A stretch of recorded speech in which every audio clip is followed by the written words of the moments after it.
If you are wondering if you have to use the original USB cable in order to, for example, charge your Google Pixel 11 or to be able to connect it to another device such as a computer, then the answer is no. So the original cable is not really necessary to be able to do those things with your Google Pixel 11.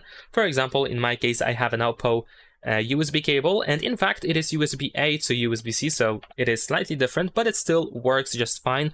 I use it to charge smartphones, and it also works with Google Pixel 11. I can also use it to connect my Google Pixel 11 to my computer to, for example, transfer files. However, if you are about to buy a new USB cable, then you have to keep in mind that USB cables have a specific transfer speed.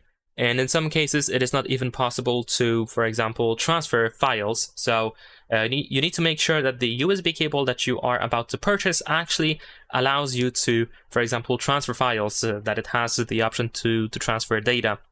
Because in some cases, it is only used to charge devices. And also at the same time, you have to make sure that the USB cable that you get actually provides enough power, or it sends enough power via the cord, because there are, for example, USB cables that are not going to allow you to actually fully send 30 watts, let's say, to your Google Pixel 11. 30 watts because, of course, this is the maximum amount of watts that we can use on this phone to charge its battery.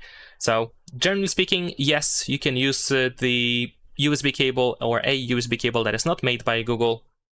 But there are a couple of things that you need to keep in mind, such as the transfer speed or the capability of transferring files, and also the charging speed of a cable. Leave a like and subscribe.